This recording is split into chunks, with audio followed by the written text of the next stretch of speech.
It is Wednesday, January the 18th, 2023. Good morning, I'm Pearson Bowen. This is CBC Morning Report. A local solar company which offers photovoltaic systems and batteries has been selected to be part of the Innovation and Technology Challenge at the T&T Energy Conference on January the 23rd. Julian Clark of On Solar spoke about his selection in the top 5 for the conference. The top 5 organizations across the Caribbean are going to be given that opportunity to present their technology within the renewable energy space for our on solar technology, of course, based on large-scale battery storage systems using lithium batteries, of course, which can, of course, power manufacturing plants, communities as well, governmental, private sectors, and I mean a facet amount of organizations, structures, pretty much. Well, the Energy Chamber of Trinidad and Tobago will host its in-person trade show during the Trinidad and Tobago Energy Conference, which takes place in person from January the 23rd to 25th at the Hyatt Regency. Mr. Clark says it's a global issue involving renewable technology. That's what allowed him to be eligible for the challenge. Initially, it was started well over nearly 3 years ago. The company on Solar Incorporated have been expanding its R&D, research and development in quite a few alternative energy sources. Batteries is just one component, I dare say, but we also touch, for those who may be familiar with electromagnetic energy as well, because we're looking at a hybrid environment where you can have a combination of both batteries, wind turbines, hydro, and even electromagnetic power. So our background has served us very well to this present day in servicing the interests of those who are looking at organizations more so at technology that can help supplement the oil and gas. Mr. Clark says the sheer size of the conference augurs well for the renewable energy space. It's a bedrock for the oil and gas industry who are open to the off-grid renewable energy sector, in this case, lithium technology. So it'd be a collaboration of several major entities quite across the globe, not only Trinidad, but across the globe and the Caribbean as well. Big stakeholders, of course, and banking industries and oil industries, and a large scale portion will be there. The presentation will be focused on sort of based on renewable energy from a large storage. When you say large storage, this is size for both backup power. And the On Solar boss says that business has heightened since the power companies spoke about grid and the PV connections. Ruling has made actually some openings actually for opportunity, I dare say. The ruling that would have been made is in part to the different problems that may be associated with total reliance, if I dare may say, on one source of power. Thus, the need to have batteries as quoted from power. Even solar farms must have batteries on their solar farm systems at certain sizes, of course, and certain large scale conditions to stabilize the grid. So it has open channels and opportunities to have batteries fundamentally a part of the market space, and but much more a wider sector, both business and residential homes. Well, coming up on the CBC Morning Report, we will tell you about plans to deal with the problems at the Accident and Emergency Department.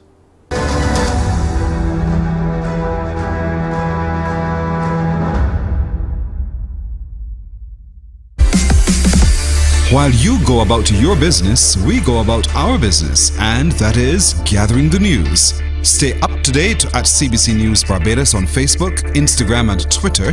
Get news update on radio throughout the day, and join us for the CBC News Night at 7 every night. CBC News team is on the job and bringing you the news. There is a saying, you can find a Bajan anywhere. Are you a Bajan living abroad? Or do you know of one who has migrated to another country? Well, we at Mornin Barbados would love to have you or them on our Bajan Afar segment. Share your amazing stories, experiences, and how you have adapted to a new culture.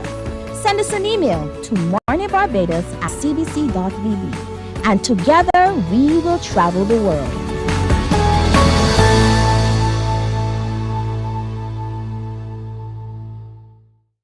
Enjoy movies, soaps, drama, comedy, inspiration, education, music, and more. You get it all when you get MCTV, because MCTV gives you more.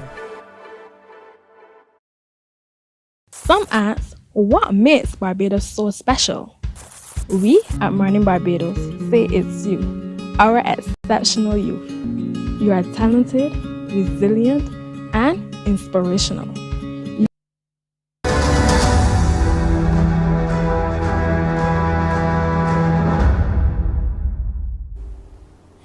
Well, there are new details coming out of an action plan to address long waits and other issues plaguing the Accident and Emergency Department of the Queen Elizabeth Hospital. Health and Wellness Minister, Senator the Most Honourable Dr. Jerome Walcott, has provided an overview of the plan. Minister Walcott revealed that he personally made an unannounced visit to the A&E recently to see the process and operation in its entirety. He says a number of areas of concern have been identified for urgent attention. Chief among them, the number of patients listed as elderly for care, who he explains are occupying a large number of beds in the A&E. Essentially, if you have these people waiting and you have patients who need to be seen, there's only a certain finite number of beds. So sometimes you have a situation where persons can't be seen because of this situation. So those bottlenecks occur, and those things will have to be worked on. I've already started to, there's the alternative care of the elderly program, where government paid and pays for the care of persons in private nursing facilities, and trying to get that going again so that we can get some of those people out of the QEH who don't need to be there, and hopefully create more bed space for persons to be more easily admitted, and so reduce the congestion in accident emergency. The Health Minister says upgrades will continue soon to improve operations at the Accident and Emergency Department. Dr. Walcott reveals there will be an increase in the number of beds for patients, among other things. We have to look at the staffing in accident and emergency. Clearly there's a need for more staff at all levels, medical, nursing, and indeed at the level of the orderlies, etc., to assist who assists. And there's I believe that the revamped Accident and Emergency Department speaks to phase 3, which is the renovation and refurbishment of the former Accident and Emergency. So rather than having 15 or 16 beds, you will have an overall capacity of over 30, and we'll have additional facilities. But this is a project that is expected to be commenced in the next financial year. Well, the team from the U.S. is on the ground here working with the Ministry of Health at the QEH and reviewing operations of the A&E. A group from Northwell have begun, I think they started yesterday, Northwell hospitals and emergency centers in New York, to look at our accident emergency department and look at how its efficiencies, its issues, and give us an idea of some of the things that we've come up with, our solutions. But a pair of fresh eyes from overseas can also help in addressing the issues. And I'm mindful of the difficulties down there. I mean, it's not easy sometimes to be waiting for 8-10 hours to see a doctor, and then after you've seen the doctor, you have to wait again for a resident or registrar. That system also has to be addressed as it relates to the referral system within the hospital. In other news, now plans are well underway for the hosting of St. Lucia Carnival 2023. The carnival, which will take place from the 1st to the 19th of July, will see the return of a full slate of activities. We hear more in this DBS TV report. Carnival 2023 is picking up steam, with many carnival bands having already announced their portrayals for the highly anticipated festival. Minister for Culture and Creative Industries, Dr. Ernest Hilaire, has expressed high hopes for this year's carnival celebrations. The minister insists that last year's celebrations would have been measured in its offering as the island was still recovering from the effect of the COVID-19 pandemic. For 2023, however, a full rollout of St. Lucia Carnival activities and events is expected. Of course, in the next 2 weeks, carnival bands will start their launches and the carnival season, in a sense, will start. Looking forward to what we hope will be one of the biggest carnivals ever in St. Lucia. So I want to invite all of you to come out and support the carnival bands. We're really looking to return to a state of normalcy. The minister reveals that this year's celebrations will emphasize community carnivals to engender a sense of nationalism in the affair. He says support will also be given to the community carnivals should they express interest in taking part in the national parade. A greater emphasis on community carnivals. We really need to rationalize community carnivals, because if you sit back and you think about it, the national parade does not really have a national character in many ways. So what we want to do this year, and I'll be meeting with the Carnival Management Committee on Thursday, is to discuss with them how possible it is to have all community carnivals before the national parade, all, and what support we can give them to make sure the standard is really worthy, not a truck on the road making noise, people behaving badly, causing problems. That's not carnival, that's not celebration. Well, the debate over carnival in Tobago is becoming more heated, with a cultural activist on the island insisting that mass band leaders should not get more funds. Terence Sandiford, former Tobago region chair for the National Carnival Bands Association, says the money being demanded by the Tobago Band Leaders Association should instead be invested in carnival in October. We have a report from CNC3 TV. It is often said that you can't play mass and freight powder. You also can't play mass if there is no mass. And that's the prospect which now threatens carnival in Tobago. It follows an impasse between the Tobago House of Assembly and the island's Band Leader Association, who is demanding more funds. However, the former National Carnival Bands Association Tobago Region Chairman, Terence Sandiford, is questioning why more money. To be brutally honest, they shouldn't get no money. They shouldn't get no money. If they are getting money, it should be an investment for the 2023 Tobago Carnival. Because they would have gotten, over a period of 20 odd years, nearly $250 million. And there's nothing to show for it. Last week, the association's interim chairman, Gemma Bedlow-Dennis, threatened to protest over the $1.3 million allocation by the Tobago House of Assembly for next month's celebration. She contended if the matter was not addressed, band leaders will not participate in the festivities. But with Chief Secretary Fali Augustine seeking to cement the island's festival in October, he remained resolute in this year's allocation. Sandiford is supporting the decision and believes for more to come out of Carnival, less wastage is needed. 150 companies have been confirmed for the second annual International Energy Conference and Expo in Guyana. In the lead up to the event, small businesses are being encouraged to participate and to take advantage of the opportunities. So we get more now in this report from TVG. During a press conference on Monday, CEO of the International Energy Conference and Expo, Kurt Babulal, disclosed that preparations for the event have been moving along smoothly and aggressively. He noted that the goal of this event is to drive the energy conversation and create linkages within the sector, something which small businesses can benefit from. The CEO added that the conference secretariat is willing to create special packages for small businesses that want to participate in the event. We welcome and we look forward to the involvement of everyone at the conference. So kindly reach out. We have a variety of packages that is displayed on our website and on our app. But if anything is not, if any of those packages may not be suitable, please reach out to us and let us see how best we can accommodate you at the conference. The involvement of everyone is extremely important to us. and we look forward to being able to assist persons in this aspect. The secondary doors are open to any company that may find it, that may need a unique solution from our end. So I encourage persons to kindly, call us or visit our office or secretariat. According to Babulal, there are currently just over 150 exhibitors already signed for the February 14 to 17 Energy Conference and Expo, with a limited amount of spots available. So there are a number of exhibitors last year that we see moving into a sponsorship role this year, which is a very positive signal to us, and they see great value in participating a second time.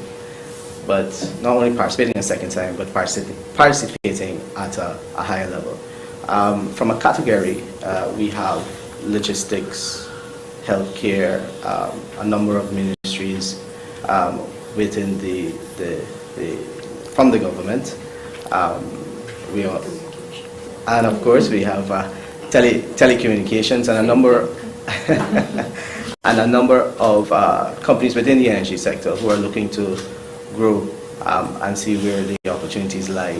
This year, the conference secretariat is looking to enhance the experience of participants with the introduction of a digital platform for payments. Well, as work continues to modernize the Constitution of Belize, the People's Constitution Commission says the greatest hurdle will be to educate citizens on their constitutional rights. The commission was established last year with the goal of gathering various opinions from all sectors of society and presenting to the government a list of recommendations from the consultation process. The group, which includes representatives from the private and public sectors to cultural organizations, has begun the process, and Minister of Constitutional and Political Reform Henry Charles Usher says so far the discussions have been fruitful. They've had some meetings so far. I believe they've had 3 or 4 meetings. A meeting is scheduled for next week, Wednesday. And I believe at that meeting on Wednesday, they will finalize the schedule of consultations, public consultations that they will be having. Of course, as part of this process, there's an education campaign. We have to make sure the Belizean people at home and abroad are aware of what the Constitution says, are aware of what other constitutions say as well. And I think that's a critical exercise that has to be done in consultation or in conjunction, with the consultation process. So the PCC is operating. They are independent from government, so it's not a government-driven initiative. This is something, a commission that has its independence legislated, and its terms of reference, the way it carries out its work. There is a mandate, but they are free to decide how to carry out its work. I think that it has to be a comprehensive education exercise done, and it can't be just educate and wait for the consultation, so they have to be done simultaneously, right? But it's critical that Belizeans understand what the Constitution says, what are their rights, what are their responsibilities under the Constitution, and to see where other constitutions might differ or are similar to what Belize has. The preamble of the Constitution is a beautifully written document, and it's something that we have to strive toward. The goals, the objectives, the values that are in that preamble are those that I believe that we can work towards and we can work with. So it's not about throwing out the entire Constitution, it's about looking at the areas that we want to keep, it's about educating the Belizean people, and it's also about looking at the areas that we have to tighten up on. In Pakistan, inflation has led to a deepening food crisis. The price of wheat has skyrocketed since the Ukraine war disrupted supply chains. Al Jazeera's Victoria Gyatanby reports. These low-income workers in Islamabad scramble to buy a bag of government-subsidised flour. Inflation disproportionately affects the poorest in society. Across Pakistan, many are struggling with the rising cost of living. It's been hugely difficult to live on our earnings. I'm a daily labourer. I have to queue up for up to 3 hours to purchase subsidised flour. The regular prices are unaffordable. Soaring inflation is just one challenge. Pakistan is also facing a foreign exchange crisis. These importers are protesting outside a bank about a shortage of dollars. They can't get credit to pay for the goods they're importing. It means thousands of containers packed with essential food items, raw materials and medical equipment are stuck at the port in Karachi. We demand the government immediately provide dollars so that we can get our consignment released from the port and prevent huge losses in shipping fees.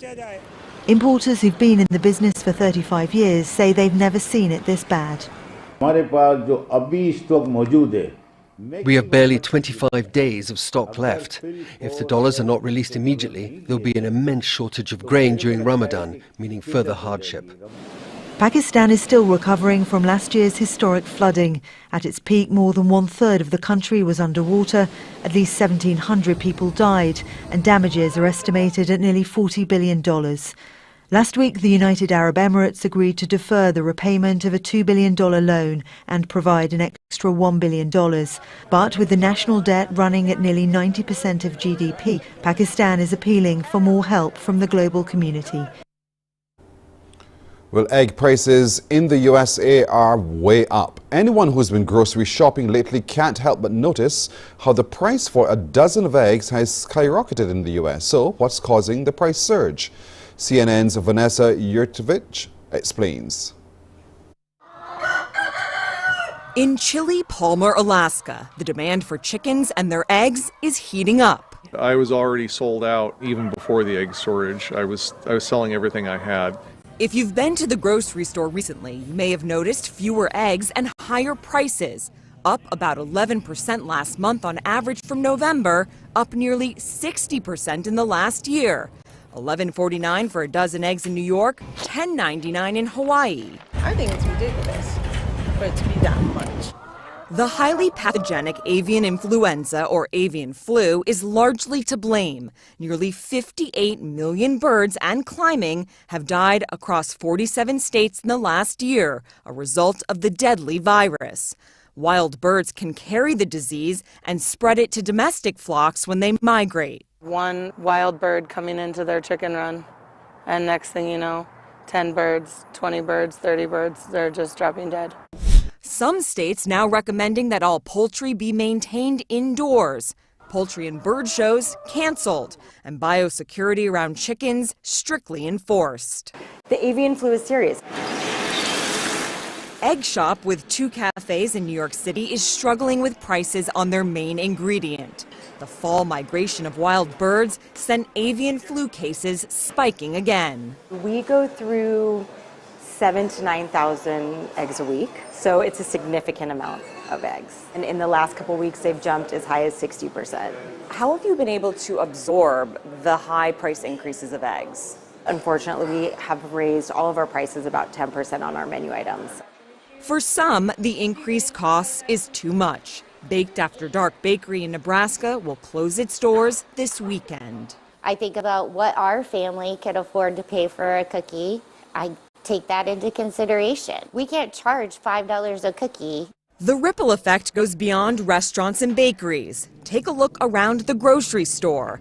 Items that use eggs, like mayonnaise, are up 11.8% in the last year. From the flu to the increases in inflation, all combined together with the shortage, it is a perfect storm.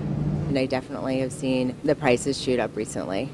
Does that stop you from making the purchase? No, not at all. I'm just buying things to make a chicken cutlet, and you need eggs as the basis for that too. It's one of the reasons why there's no way not to purchase them. Well, coming up this morning on Morning Barbados, we'll be taking a further look at that kind of work, the poultry, with 30,000 birds now out of the mix. Will there be enough on the island for local consumption? The Chief Executive Officer of the BAS will join us as we look at that and the industry broadly. Also, the chef who became the casket maker, but a story to tell behind all of that. He'll join us in just a little while on Morning Barbados. Also, the return of Talking HR with Hermab. And so today we want to look at the whole question of strategic HR for business impact. Don't miss it. All that and a whole lot more coming up at 6:30 when you join me for Morning Barbados. The CBC Morning Report continues in just a moment.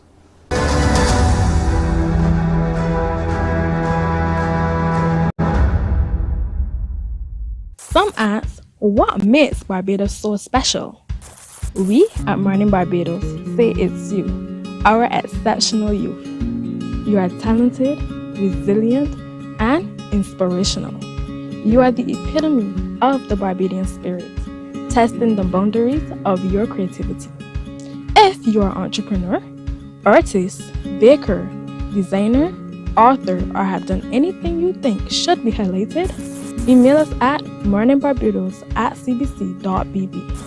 Let us show the world our exceptional Bajan youth. Books open your heart, your mind, and your soul. They are educational, entertaining, inspiring, and motivating. Are you an author of a recent book you want to share? Then Mornin Barbados would love to feature your book in our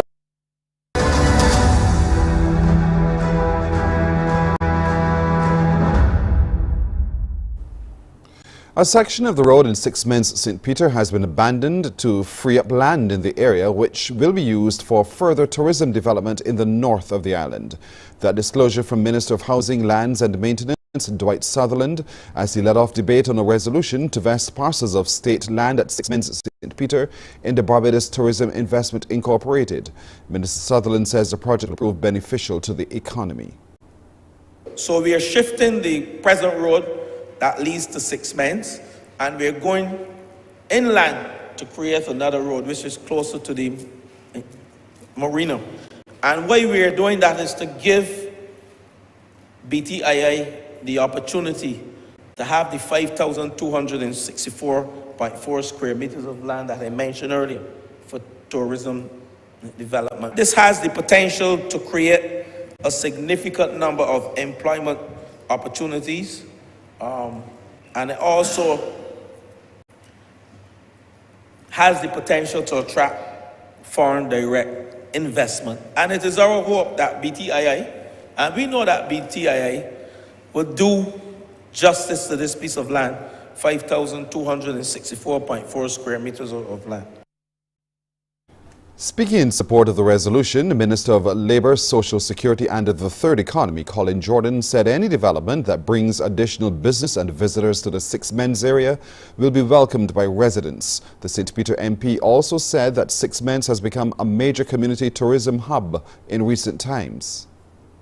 Sixments has emerged, or if I am true to my St. Peter heritage, we are not boastful people. So let me back up to say is emerging as maybe the premier community tourism location in this country. The premier community tourism location in this country. I'm not talking about tourism product that is located in a community. I am talking about community tourism. The Democratic Labour Party is being told to get its priorities in the right order. The advice from political analyst and host of Let's Talk About It, Peter Wickham. It comes as Barbados approaches the one-year anniversary of the 2022 general elections, which saw the Barbados Labour Party recording its second consecutive 30-0 victory at the polls. Mr. Wickham says he's not convinced the Barbadian public believes the DLP is in a position to form an alternative government. I think after two 30-loves, successive 30-loves and a by-election loss, the Democratic Labour Party should realize that first and foremost its priority is to demonstrate that you have a party that is a viable option, a party that understands where it has come from and where it is going, and a party that can run a government. Thereafter, then you can begin to take on a government that has done exceedingly well on a political level and a leader that has done exceedingly well on a political level. All right, let's take a look now at some forecast conditions as we look through your window with you to see what's in the forecast for today. These figures are recorded at 6 o'clock this morning at the Met Office. 24.2 degrees Celsius it is at the moment under fair conditions in Barbados. The winds are coming from the east at 24 kilometers an hour. Expect a low tide at 7:30 this evening and a high tide at 25 minutes after noon. Seas today are predicted to be moderate in open water with northeasterly swells ranging from 1.5 to 2 meters and steady. Small craft operators and sea bathers, please exercise caution. In the forecast for Barbados today, a mix of sunshine and clouds with a few brief scattered light showers mainly during the morning. And for the island tonight, it is expected to be partly cloudy with a few brief isolated light showers. A look now at some forecast conditions for some international cities. And that's the CBC Morning Report. I'm Pearson Bowen. Morning Barbados starts now. Wake up, wake up, wake up, wake up. Good morning, Barbados. Good morning to you. Good morning, morning, morning, morning. Good morning to you. Good morning, morning, Barbados. Good morning, good morning to you. Good morning, morning, Barbados. Good morning. Wake up, wake up, wake up. Morning to you. Good morning to you, everyone. Welcome to today. It's a wonderful Wednesday, the 18th of January, 2023. Good morning. I'm Pearson Bowen, welcoming you everywhere you are. Thank you so much for waking up to keep us company on a daily basis, Monday to Friday. Now, coming up today on Morning Barbados, a chance, hopefully, we'll get to have you unscramble some letters with us. And, you know, we'll meet a man who's had quite an about turn in his life, and he will join us this morning to talk to us about his new path, but yet still retaining a little bit of his old self. Who is he? Don't miss it this morning indeed, but quite a story of inspiration. It's back. Talking HR with Hermab is back today. We want to look at the whole question of strategic HR for business impact. What does that mean? Is there conflict here? When we talk about HR and strategic business, how do we begin to navigate through that? As an HR practitioner, you'd want to pay very, very close attention to it as the series resumes. You may have seen the images of the coffin that was created for the motoring enthusiast recently. The man behind that will join us this morning, and you will be surprised at the motivation to do what he's doing, because he's just a chef, but he's been doing so much more, so listen up for that as well. Want to get started this morning, though, by looking at that very tragic story that we saw in the press at the beginning of the week, where we saw a farmer in the east of the island losing 30,000 birds as a consequence of some action through heat.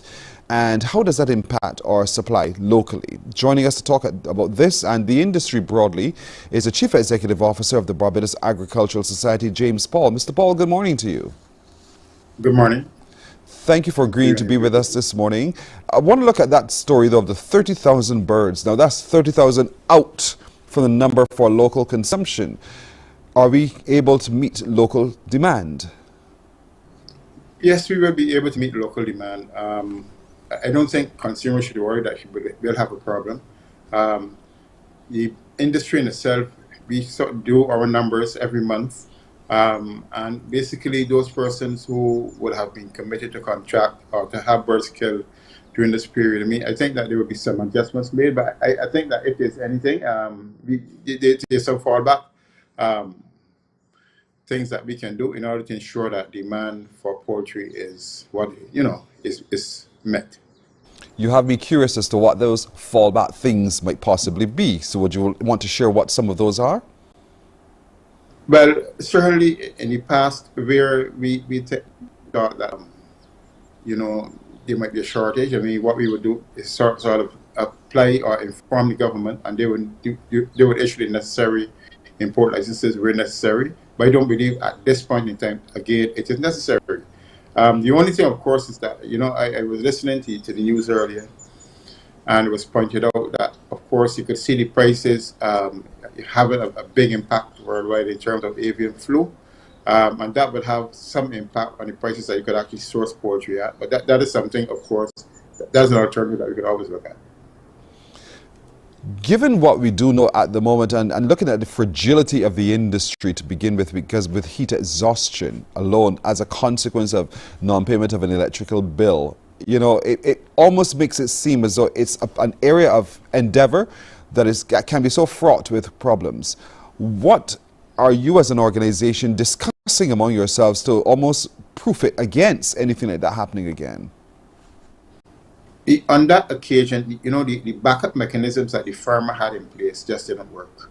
For instance, the generator, when the farmer turned it on, it failed, because of the fact that and he couldn't rely on it. The other point too is that the alert that he had, the app that he had on his phone that would have alerted him that something is wrong, that also did not function. So, sometimes we put things in place and we hope it will work, but sometimes it just doesn't happen. What I think, though, is unfortunate is that, it was turned off in the first place.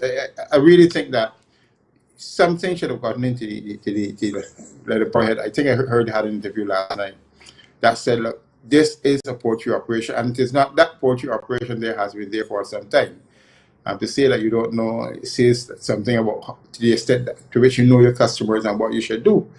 It just shouldn't happen, and I think that it needs to be a closer working relationship between the various parties in terms of trying to ensure that these things just do not happen. This should have happened. Unless of those, the thing is really, if you know the full story, I don't want to give all those details, but certainly the farmer actually did pay, when he discovered that this was the problem, the farmer moved, actually settled the outstanding amount the same night. But still it took a while before we could actually get it on. So this is something I don't know. This is really sad. Fortunate turn of events indeed. You did mention the whole question of avian flu, nonetheless in birds. What is the Barbados Agricultural Society agitating for to ensure it doesn't land on our shores?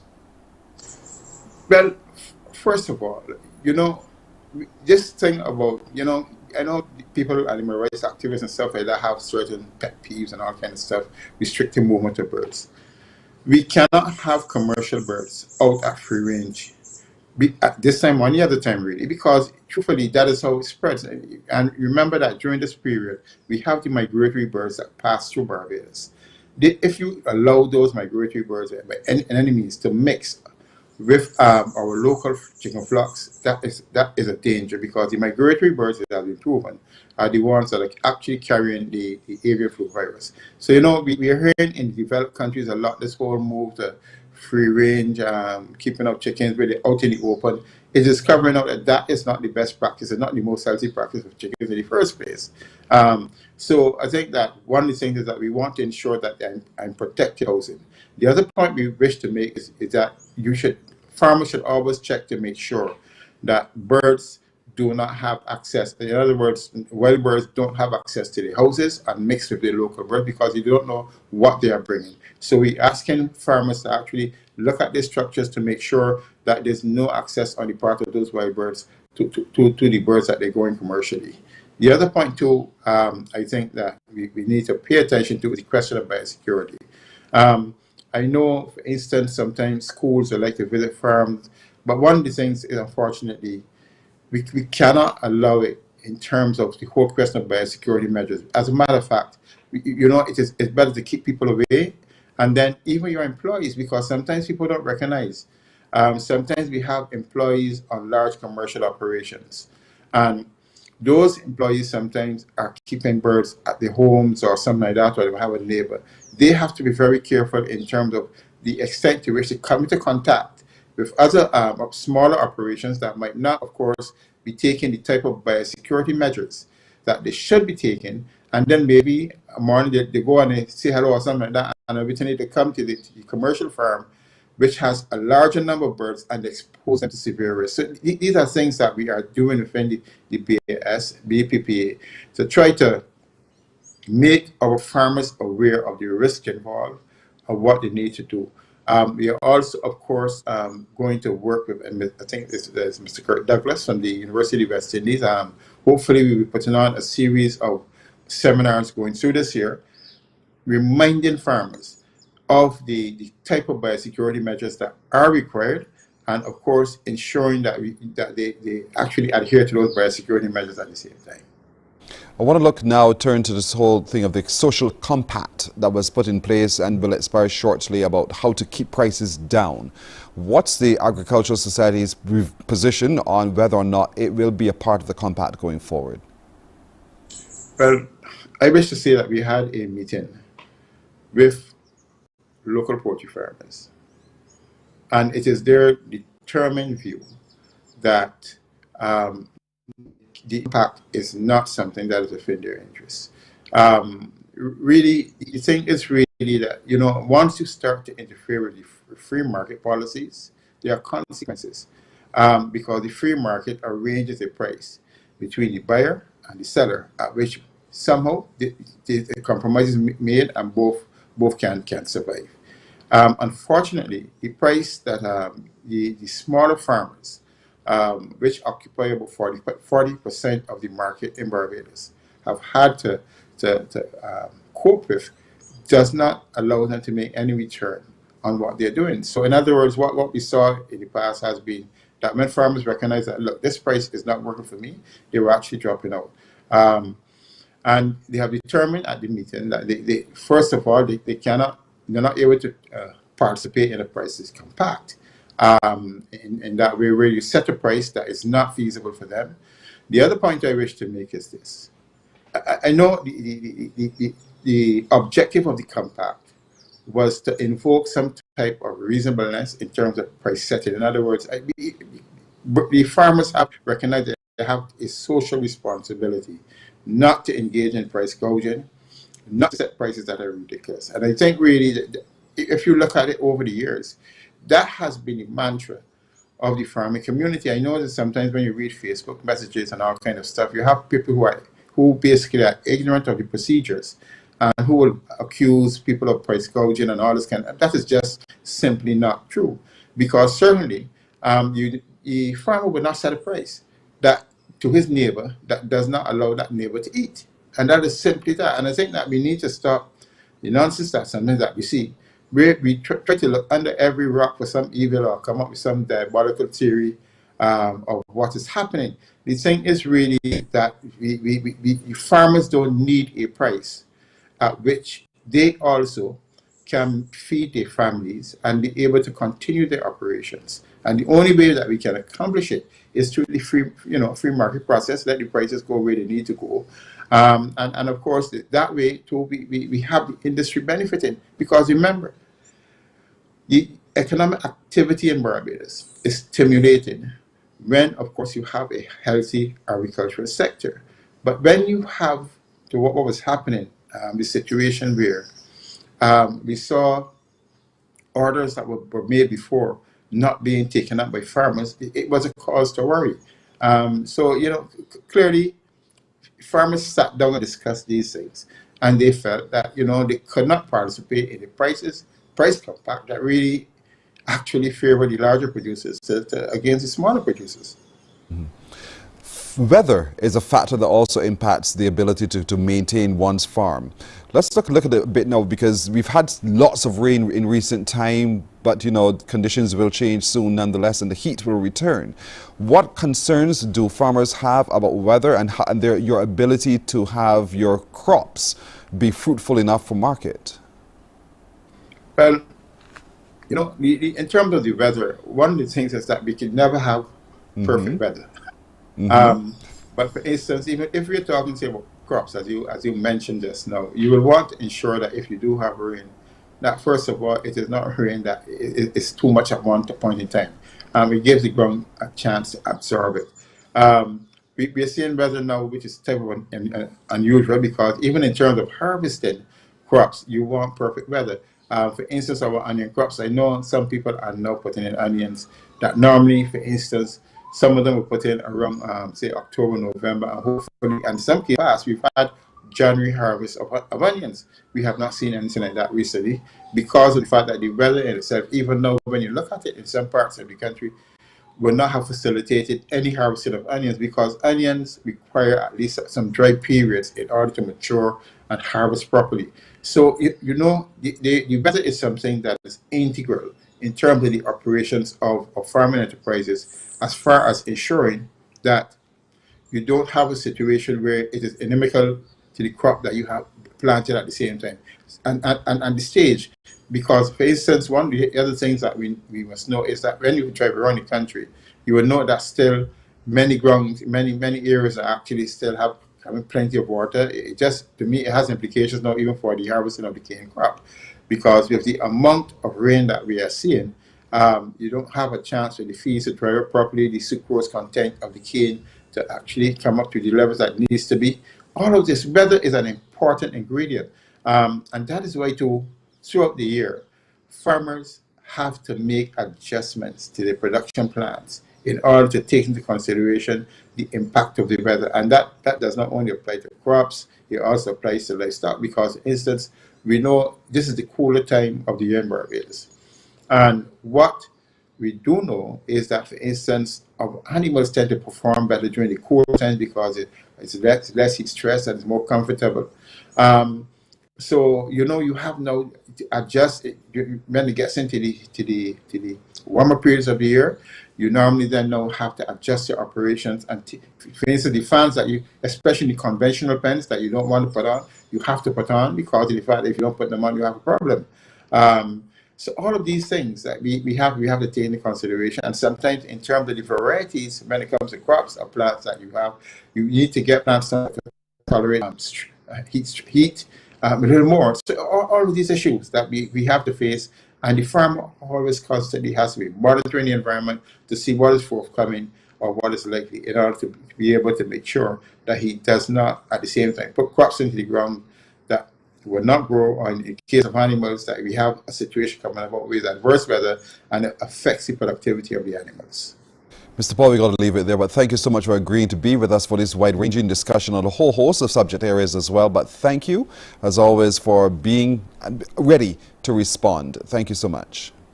Thank you, too, for having me. You're very welcome. Have a good day. Likewise. James Paul, Chief Executive Officer of the Barbados Agricultural Society, reminding us that even with the demise of those 30,000 birds, there is still adequate supply of poultry for local consumption and a whole host of other agricultural issues that they have in hand. Morning Barbados takes a break right here. We're coming back with more in just a moment. Morning, morning, morning. Good morning. Good morning to you. Books open your heart, your mind, and your soul. They are educational, entertaining, inspiring, and motivating. Are you an author of a recent book you want to share? Then Mornin Barbados would love to feature your book in our The Next Chapter segment. Send us an email to morninbarbados@cbc.bb. That's morning without the G. Come and let us turn those pages together. Because you love English Premier League, MCTV has got it back. Now you can watch all the games of the English Premier League plus UEFA and NFL on MCTV. Current customers can upgrade to Maxback Extra at just $23. Call MCTV today at 228-6288 to upgrade or come in and sign up for our new service. Football fans, let MCTV get you back in the game.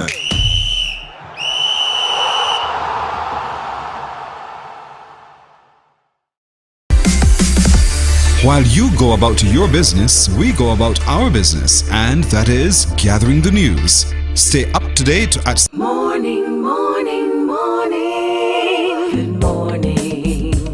Good morning to you. 11 minutes now to go to 7 o'clock. Recently, he was thrust into public view, not for the thing for which he's trained, which is as a chef, but for something else. His name is Fabian Reeves, and Fabian joins us now. I'll tell you why in a minute. Fabian, good morning to you. Hey, good morning. So Fabian's going to join us in a bit because you would have seen recently the image. Fabian, I'll come to you in a minute while my technical crew is trying to resolve something. As soon as they can, they'll bring you to the screen so I can see you myself. But you would have been seeing in your newspapers, a little bit about a story of a motoring enthusiast who's passed away now, and how he was ushered out, in the form of a Volkswagen, one of his favorite vehicles, and it was crafted by our next guest, Fabian Reeves. Is he ready? Are we ready? I'm here. All right. They will let me know, Fabian, as soon as I can see you on the screen as well. But Fabian's story tells a story of a young man who was trained as a chef by his mother. But then there's some incidents that happened in his life which caused him to also step into crafting and building out some coffins. And so that's what we want to talk about today. I want to introduce you to the man behind the creation and the creativity. And I'm waiting patiently to have my eyes to see what he looks like as well. Fabian, maybe I can talk to you, you can talk back to me. So Fabian, how long yes, have you been now building coffins and doing that kind of work? I have been building caskets now for 2 years. Yeah, 2 years since I started the trade. What was it that caused you to start to build a coffin? Give me the first story, the first instance in which you did 2 years ago. In October, I lost my dad to cancer. He he was, well, when he was diagnosed, we couldn't find any reasons for what was causing sickness. So when we got to the hospital with him and realized it was too late to do anything, he passed. So me and the family had inquired about funerals and funeral arrangements and stuff, and we realized that the cost for funerals was very high, and being that there were no funding at the time to put him down, give him a good burial, we had inquired about me doing his casket to cut some of the costs, which two sons from the home had allowed me to bring the casket to them. So I did his casket with my uncle, because at the time I was fresh into building something like that. So my uncle, who actually taught me carpentry, he assisted me with the project. And then shortly after, to be precise, I lost my kid's mother to breast cancer too as well. And I wanted to honor her by building her casket too. So then I did that as well. And after that, a friend of mine, her baby had died, and I did a baby casket. And when I posted it on the 3 caskets on Facebook, it's where now the public, the persons, people around me just, decide to help push it and tell me that it's something that I should look into doing, right? And why I really got into it is because I realized that death is something that should be not. I don't think that people realize that we don't really focus on the right thing when it comes to death. We focus on the sad part, yes, but I wanted to put that, remembrance of the person, how the person lived, the joy, or the happiness that you celebrate with that person. So instead of mourning the death, we celebrate the life that the person had when it was here with us. So when I create my pieces, I wanted to always bring out that personal touch of the person, how they live when they were here with us. I can't begin to imagine what it is like crafting a coffin for a loved one, knowing full well that this person who you've shared so much time with will eventually be lying in it. And yet you were able to control your emotions. You were able to pull yourself away out of it. Well, to be honest, the hardest one that I did was my kid's mother. I didn't really get to do that the way I wanted it to, because it was really emotional doing it. But I got it done. But you have my uncle with that one too, because I actually couldn't get it finished properly. It was really emotional. But after that, I felt joy in seeing, bringing that pleasure to persons, to have that final resting place being so beautiful and wonderful, and when they see the smiles on a person's faces from my work, it brought joy for me. So that's where it started making it more exciting for me to do. Just to see a personal effect of people that were happy that their loved one, not that they died. The sadness and stuff, yeah, they died, but at least they find a little joy in the way they were put down. And recently you came back in the national spotlight again because you created a Volkswagen coffin for motoring enthusiasts. Talk to me about how that opportunity came about. Well, I'm also the president of the Black Knight Bikers, and Haldane is the president of the Tridents. We were very close as friends. We did a lot together in terms of the biking community and the charity events that we arrange and organize. Actually, we're doing another charity this Saturday coming, and he was one of the persons that was always there with me, supporting me, pushing me, promoting me. And he made a joke with me at time when they started the business. We was just layman, and he said, "Man, Fabian, we should do? Should build a buggy, That would look real cool as a casket." So I was like, I didn't have a buggy. She's on with this dog. There's a lot of craftsmanship there. He said, "Man, you could get through and you could get through." So I was like, I kind of washed off the idea, because if he did layman and stuff, I did myself, man, he can't be serious. But when he died, and his son came to me the very next day, actually, Shani, he said, and his girlfriend, he said that they had specific instructions. He said that Haldane wanted you to build him a buggy for his final recipes, and that took me for 6. That's true. So to see that he really believed in me the way that he did, I decided, you know what, for my friend, I can go all out. Because that's his last wish. I want to do the best I could do just for him. So everything in this scare, the whole production, I just wanted it to be for him to remember as the Godfather, the person that made the world to me. Yeah. Yes. And so for you, it was the perfect creation because it was for your friend. Yes, it was. It definitely was. Now, when you start to look, because you're a chef, but you're also a coffin maker now, it seems. You're also a coffin maker, it seems. Your ability to do both, no doubt, is outstanding. Are you going to see yourself, how do you project yourself into the future, and what do you see for yourself when you carry both skills? Well, to be honest, I see myself creating things that other persons may not think that they can be created. I just, everything I do, I build furniture too. I do customary furniture. I don't do normal stuff. I like to do different things. I don't like to do everything that everybody else is doing. So I always think outside the box. Even my house, my beds, my wardrobes, everything is different. There's nothing that you can buy in the store. Wow. Right? I like to create things that no one thinks about. You understand? My daughter's bed is actually a castle with 2 stories. The bed is on the stairs. So my kid's son's bed is cars atop of one of the racing.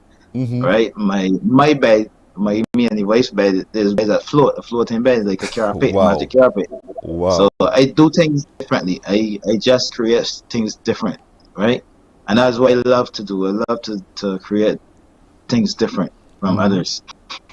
So that's just me always trying to do something different with somebody. So what do? You browse magazines, you look at all sorts of things, or you just use your own imagination and do what you like to do? How do you do it? It's a combination of both. I always online Pinterest and stuff, looking at different ideas and stuff, and then whatever little idea I get, I put it together with my own thoughts and try to make something. Because I always try to do it different still, right?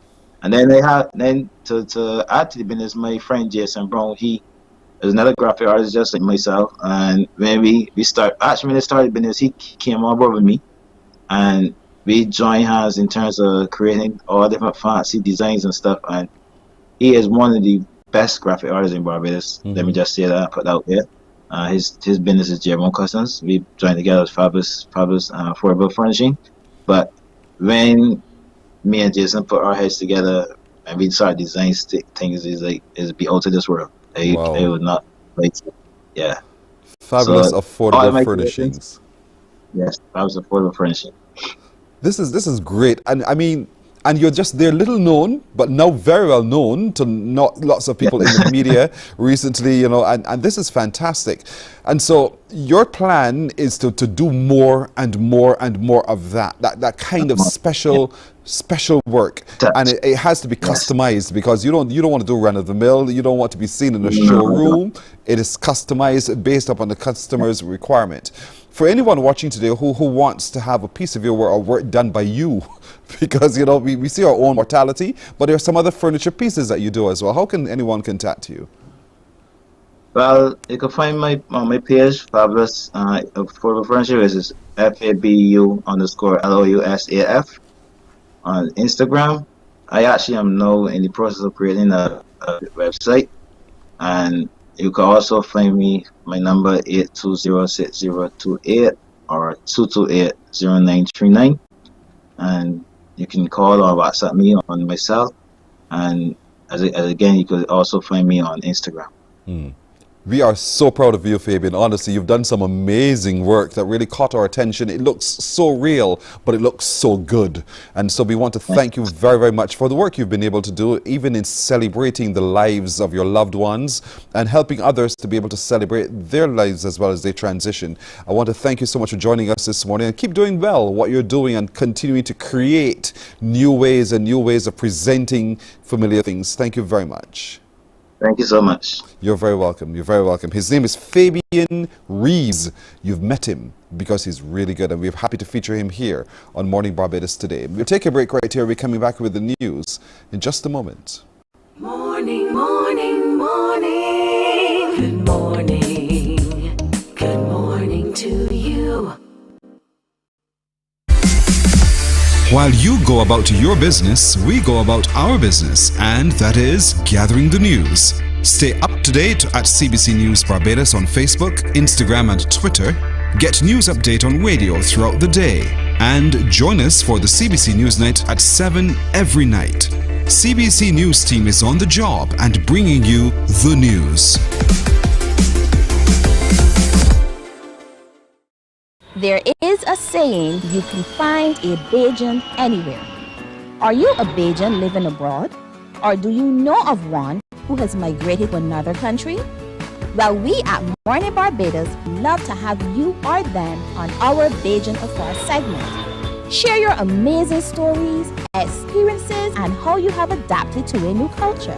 Send us an email to morninbarbados@cbc.vb. And together we will travel the world.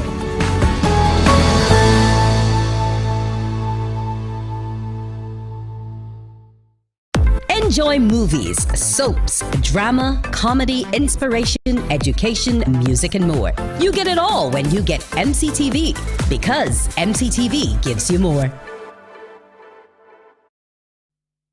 Morning, morning, morning. Good morning. Good morning to you. Well, in the news now, we do have some details coming out of an action plan to address long waits and other issues plaguing the Accident and Emergency Department at the hospital. Health and Wellness Minister, Senator the Most Honourable Dr. Jerome Walcott, has provided an overview of the plan. He revealed that he personally made an unannounced visit to the Accident and Emergency recently to see the process and operation in its entirety. He says a number of areas of concern have been identified for urgent action. Chief among them, the number of patients listed as elderly for care, who he explains are occupying a large number of beds. Essentially, if you have these people waiting and you have patients who need to be seen, there's only a certain finite number of beds. So sometimes you have a situation where persons can't be seen because of this situation. So those bottlenecks occur, and those things will have to be worked on. I've already started, there's the Alternative Care of the Elderly program, where government paid and pays for the care of persons in private nursing facilities, and trying to get that going again so that we can get some of those people out of the QEH who don't need to be there, and hopefully create more bed space for persons to be more easily admitted, and so reduce the congestion in accident emergency. The Health Minister says upgrades will continue soon to improve the operations in that department. Dr. Walcott says there will be an increase in the number of beds for patients, among other things. We have to look at the staffing in accident and emergency. Clearly there's need for more staff at all levels, medical, nursing, and indeed at the level of the orderlies, etc., to assist who assists. And there's I believe that the revamped accident and emergency department speaks to phase 3, which is the renovation and refurbishment of the former accident and emergency. So rather than having 15 or 16 beds, you will have an overall capacity of over 30, and will have additional facilities. But this is a project that is expected to be commenced in the next financial year. Well, the team from the U.S. is here working with the Ministry of Health and the QEH, reviewing the operations of the A&E. A group from Northwell have begun, I think they started yesterday, Northwell hospitals and emergency centers in New York, to look at our accident emergency department and look at how its efficiencies, its issues, and give us an idea of some of the things that we've come up with, our solutions.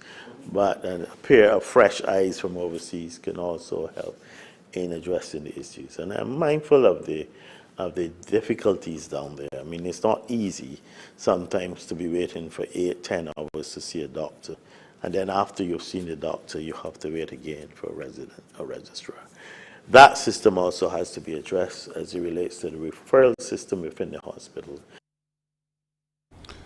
A section of the road in Six Men's St. Peter has been abandoned to free up land in the area, which will be used for further tourism development in the north of the island. The disclosure from the Minister of Housing, Lands and Maintenance, Dwight Sutherland, as he led off debate on a resolution to vest parcels of state land at Six Men's St. Peter in the Barbados Tourism Investment Inc. The minister says the project will prove beneficial to the economy. So we are shifting the present road that leads to Six Men's, and we're going inland to create another road which is closer to the marina. And why we are doing that is to give BTII the opportunity to have the 5,264.4 square meters of land that I mentioned earlier for tourism development. This has the potential to create a significant number of employment opportunities, and it also has the potential to attract foreign direct investment. And it is our hope that BTII, and we know that BTII, will do justice to this piece of land, 5,264.4 square meters of land. And speaking in support of the resolution, the Minister of Labour, Social Security and the Third Economy, Colin Jordan, said any development that brings additional business and visitors to the Six Men's area will be welcomed by residents. The St. Peter MP also said that Six Men's has become a major community tourism hub in recent times. Six Men's has emerged, or if I am true to my St. Peter heritage, we are not boastful people. So let me back up to say is emerging as maybe the premier community tourism location in this country. The premier community tourism location in this country. I'm not talking about tourism product that is located in a community. I am talking about community tourism. Well, that's our news until now. We'll have more news here on TV8 at 12 noon in the CBC News Day. Morning Barbados continues in just a moment. Morning, morning, morning. Good morning. Good morning to you. Enjoy movies, soaps, drama, comedy, inspiration, education, music, and more. You get it all when you get MCTV, because MCTV gives you more. Some ask, what makes Barbados so special? We at Mornin Barbados say it's you, our exceptional youth. You are talented, resilient, and inspirational. You are the epitome of the Barbadian spirit, testing the boundaries of your creativity. If you are an entrepreneur, artist, baker, designer, author, or have done anything you think should be highlighted, email us at morninbarbados@cbc.bb. Let us show the world our exceptional Bajan youth. Books open your heart, your mind, and your soul. They are educational, entertaining, inspiring, and motivating. Are you an author of a recent book you want to share? Then Mornin Barbados would love to feature your book in our The Next Chapter segment. Send us an email to morninbarbados@cbc. Morning, morning, morning. Good morning. Good morning to you. We're now 10 minutes after 7 o'clock on a Wednesday morning. One of my favorite segments of any week is when we talk HR with Hermab. And joining us today, because we want to look at a very important subject, is Khadija Moore, who is an organizational development strategist, but the founder and managing director of Digitalized. And look at that face right there, that smiling face of Joan Underwood, the president of Hermab indeed. Good morning, ladies. Welcome. Good morning. Happy New Year. You stole my thunder. I wanted to say that first. Happy New Year indeed. Good to see both of you indeed. We're looking today, though, Joan, at a very important subject, strategic HR for business impact. And so when we're talking about that, if all is about HR, so talk to me when we talk about that, what we're talking about. All right. So with strategic HR, we have a longer term orientation and perspective. What's most popular when we think about HR is the operational aspect in terms of the day-to-day dealing with the administrative functions. However, both are equally important. We need to take care of the day-to-day, but we also need to have our eye on the horizon, on the organization vision and mission, its business objectives, and how the human resources within the organization, the people within the organization, need to be deployed in order to help to achieve those objectives. So HR looks at the people, the organization looks at the business aspect as well. So, but the two must combine. They're not necessarily exclusive to each other. So how do we do that really and truly? How do we keep our eyes on each and at the same time on it? How do we do that? Well, the thing is, we cannot achieve the business objectives. We cannot realize the impact that we want to have without the people. So the people have to be part and parcel. It's not the people or the business impact. It's how do we engage our people and ensure that we have the right people with the right skills, knowledge, abilities, in the right processes, with the right equipment, etc., to achieve the business impact. So the two are inextricably linked. And if we ignore one in favor of the other, ultimately the organization is going to be placed in jeopardy. And again, the people who suffer as a result of that, because they lose security of tenure is if the business does not maintain its competitive advantage. And even in nonprofits, if we think of the public sector, government has an agenda, a national agenda in terms of what it wants to accomplish, and this must be accomplished through the people. Indeed, so that's why you must have an HR strategy. Khadija, this is where I come to you now as an organizational development strategist, developing the organization, developing the people. Why is it important to have an HR strategy that is separate from the overall business strategy, if at all? So much to what Joan was spoken to just now. HR is not going to have a strategy that is absolutely separate from the business itself. The strategy and HR strategy can sit within the vacuum. So it's really, the two are inextricably linked, as she said, and it's real. We exist to support the organization through service to the people within the organization. But if you look at what strategy is and you really take it at its core, it's essentially a plan of action to achieve a goal. And businesses all have goals that they seek to achieve, and the units within the business contribute in some way to helping that business achieve its goal. So to do this, you really should have a plan of action in place. So stepping away from HR, because sometimes that's a little bit more difficult to relate to. If you look at something like customer service, they may support the business in reaching its goals, excuse me, through the retention of customers. And to do that, they'll have a plan of action in place that speaks to things like greeting customers or storing the information of their customers. All of that is in place so the business can reach their goal. And HR is very much no different. Okay, so we also need to have a plan of action to ensure that we support the business in achieving its goals. So again, taking retention, do we need to retain employees more effectively? And then what are the processes that we'll have in place, whether it be a robust engagement plan, compensation and benefits, etc., to ensure that we support the business in reaching their goals. So all of that to say that it's really necessary for HR to have a strategy, because the HR strategy is that plan of action for how we are going to meaningfully contribute to the business and create that impact that Joan was just speaking to as well.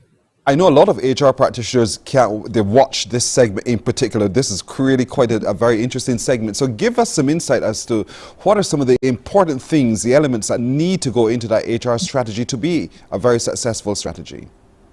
Of course, and there are endless elements, but I'll give you a few. So first, let's start externally. Let's look beyond the company. You want to have an idea of what are some of the existing market conditions. These are things that are going to impact and influence and really inform your HR strategy.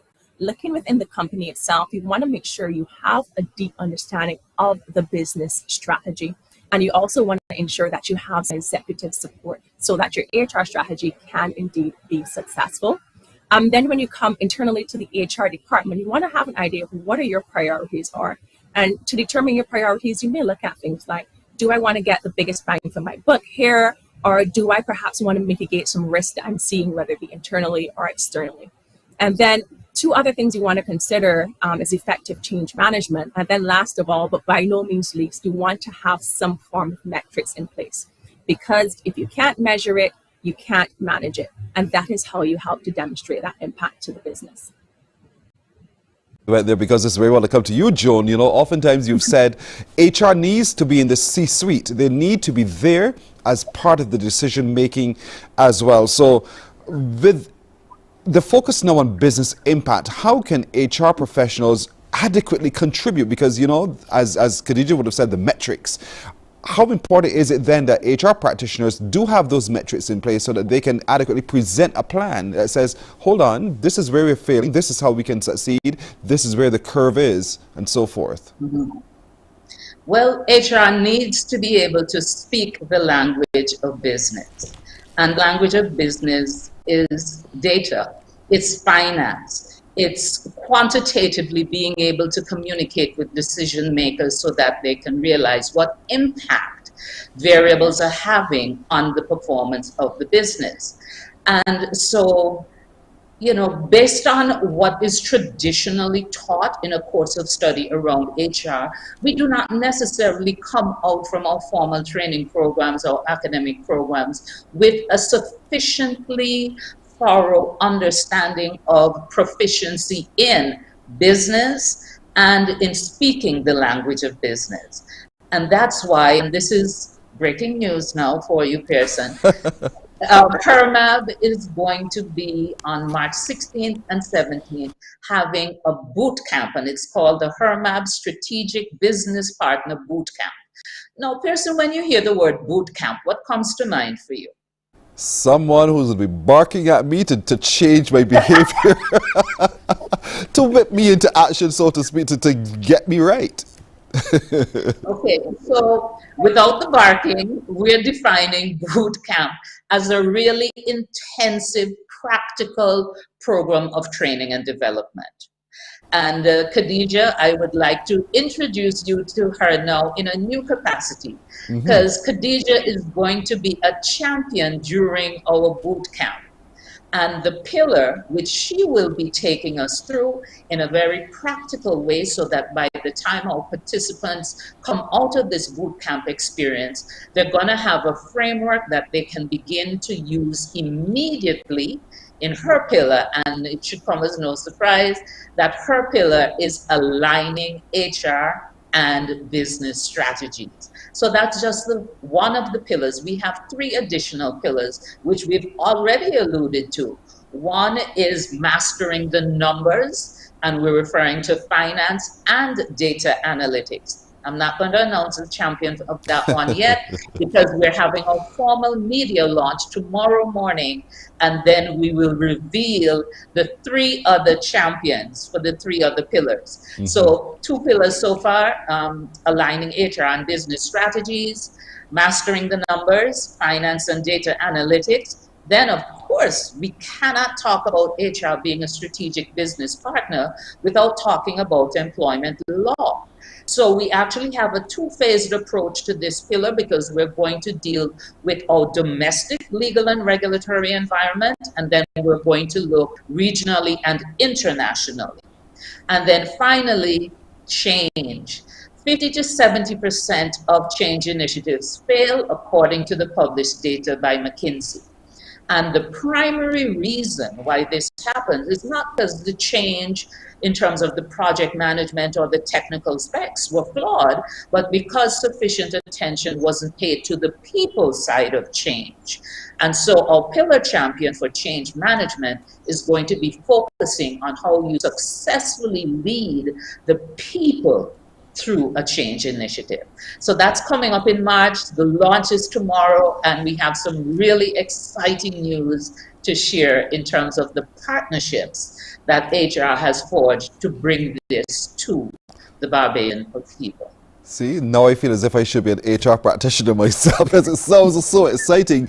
But for those of you watching who are HR practitioners indeed, but you may not yet be a member of HERMAB, it is important that you do join. You do really, really join hermab.org.bb. That's the website. Go to it now, and membership, as I always say, brings benefits to what you experience there with Hermab as well. You get to benefit from the experience of the two people we see on the screen and many others who have years and years and vast knowledge in human resource practice as well. But look for that and a whole lot more. So Joan and Khadija, I want to thank you so much for joining us this morning. I hope we've got sufficient appetite for people to get to know more about the strategic HR for business impact, how they're both linked, and how it's so important for HR practitioners to get to know the details about the metrics and come to the table really with information and not just supposition. So I want to thank both of you. I look forward to much more, and I really want to encourage as many of them as possible to get onto the website to become a member, but to sign up for the boot camp that's coming up. And Joan, by the way, for those watching as well, how can they register for the boot camp, or you'll give those details tomorrow? Exactly. We're going to be at the media launch tomorrow. We'll give you all the registration details. How did I know you were going to say that? How did I know? Thank you so much, ladies, and all the best indeed going forward. Thank you. Thank you so much. Thank you. You're welcome. You're welcome. Talking HR with Hermab every Wednesday morning right here. We're back, the first edition for the year 2023, looking at strategic HR for business impact. Go to the website to get to know a whole lot more. We're taking a break here and we're back in a minute. Morning, morning, morning. Good morning. Good morning to you. Books open your heart, your mind, and your soul. They are educational, entertaining, inspiring, and motivating. Are you an author of a recent book you want to share? Then Mornin Barbados would love to feature your book in our The Next Chapter segment. Send us an email to morninbarbados@cbc.bb. That's morning without the G. Come and let us turn those pages together. Because you love English Premier League, MCTV has got it back. Now you can watch all the games of the English Premier League plus UEFA and NFL on MCTV. Current customers can upgrade to Matchback Extra at just $23. Call MCTV today at 228-6288 to upgrade or come in and sign up for a new service. Football fans, let MCTV get you back in the game.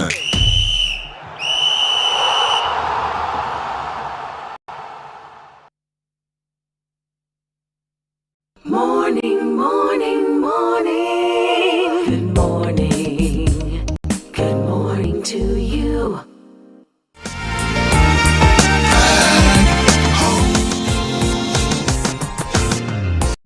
Every day with the sunrise, I'm thinking of you, wondering how you're doing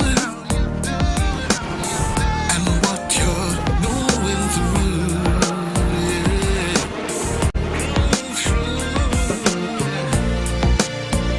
So far away from home, you're fighting for another, in a land war-torn.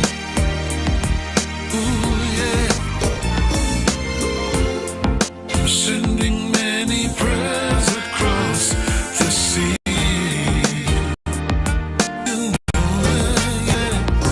Oh, keep them in your heart and just believe, yeah, and love me.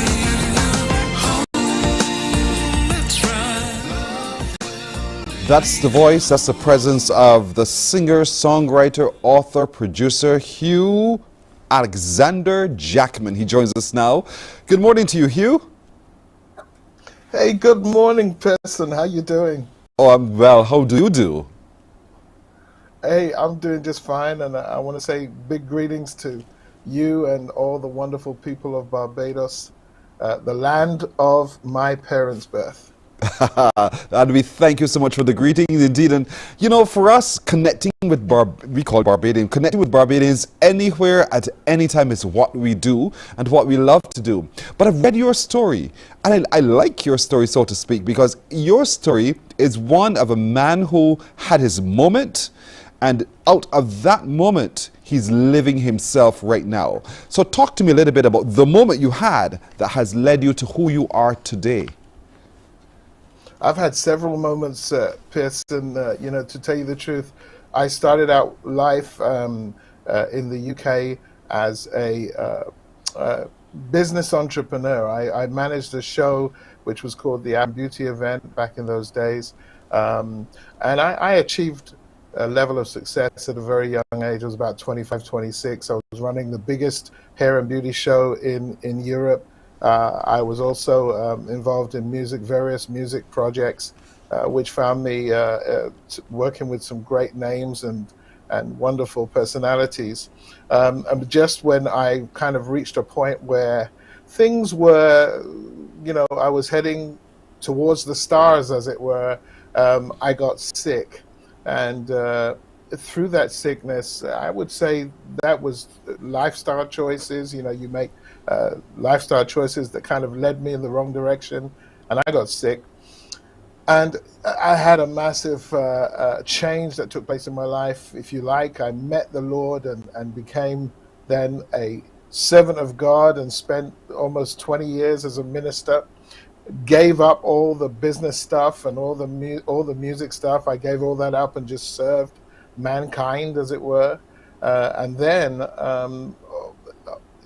in recent times, things have turned around fully, just like your previous guest. Things have turned around fully, and I find myself back running the show again and doing the music again, which were the things that I started out with. So now my message is, seek ye first the kingdom of God and all his righteousness, and all the things that you want to see in your life happen, all the things that you dream of, all the things that you desire to see happening. If you seek him first, then those things will come to you. And sometimes if we're seeking him, or rather if we're seeking these things without seeking him, then sometimes we can end up on the wrong road. But if you seek him first, my message is, he'll be all things for you. He'll make all things possible for you. And he promised that in his word. You've had that wake-up moment, because oftentimes there's the voice in your head that you ignore, because all the while he's talking to you, guiding you, asking you to just come home, follow me. And we ignore it until that one day for you could no longer ignore. He said, stop.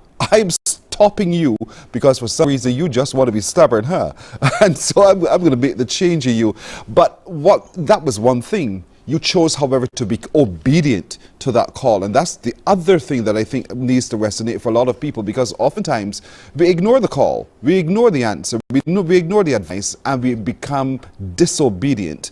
So in seeking to be obedient, what were some of the things you had to transition so that you are truly following in his footsteps? You know what, Pierce, you said something really important, because I think people really fear giving up. This is really what my story is about, is that, people fear giving up the things that they desire in order to seek that greater power, the Lord's power in their life. And my whole thing was, I was already on the road to success. And oftentimes, when you're on the road to success, you'll have two paths in front of you, and you have to choose which path you want to go down. In my case, I had no choice. It was you hit it so right, almost prophetically. The road that going towards the wrong way was blocked for me, and I had only one direction. So he made it really clear for me: come this way, or you're not going anywhere at all. But that's the greatest fear that people have, is giving up. You think, if I give up, if I serve the great one, if I serve the Lord, then I have to give up my ambitions. I have to give up my the things that I really hope for in life. But it's not true. If you seek first the kingdom of God and all of his righteousness, he will make things happen that, in fact, you could never do on your own. You could never do it by your own volition. In fact, the Bible says that, the gift that you have will make room for you, and I believe that's what's happened with me. So for me, laying aside things, I gave up a lot of things, Pearson. I gave up opportunities.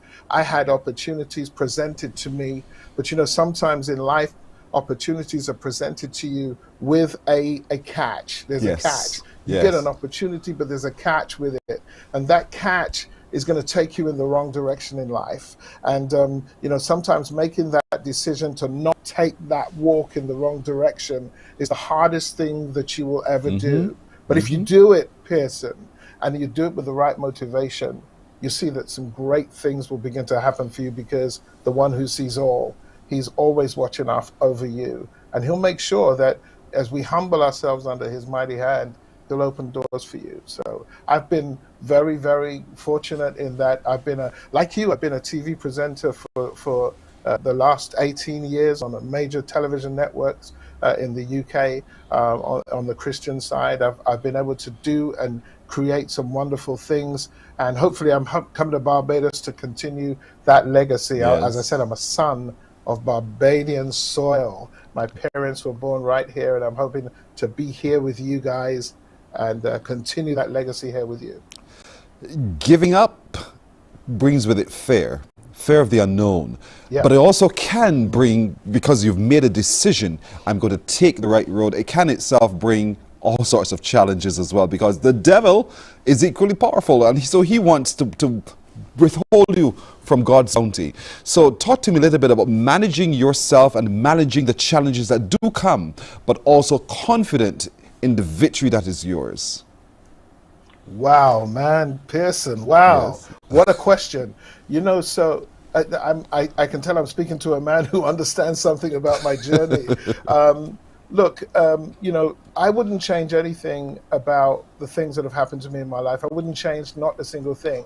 Although I have been through many struggles. And I like to say to people, you know, when you take this walk of faith, it kind of seems like, you know, maybe we present the impression that it's going to be a bed of roses. But, you know, it isn't. We sometimes have to face great trial, as you say. There is an enemy of our soul who wants you to choose the pathway in life that seems the easier, as the Bible says, the narrow road. And if you don't choose that narrow road, he can sometimes make things difficult for us. But how do you manage it? We manage it by faith. You know, Pearson, we find that spark of his light on the inside of us, and we follow it, and we by faith every day. I tell you what, prayer and seeking him early, the Bible says he loves those who seek him early. And so if you seek him early and include him in everything that you do, you know, it's not like, and I always say, if I can't do this thing with the Lord with me, then I don't do it at all. So you go with God, and you have that sense that no matter what you're doing, he is with you. Like right now, I'm again running the same show that I started out with, the Afro Hair and Beauty exhibition. Yes. And you say, well, how does that connect? You know, man of God running a hair and beauty exhibition with great extravagancies and beautiful women and things like that. Well, you see, the way I look at it is that if it is not a man of God who's at the helm of that organization, then it'll be somebody else. And then, you know, who maybe has different motivations and different lifestyle ideas.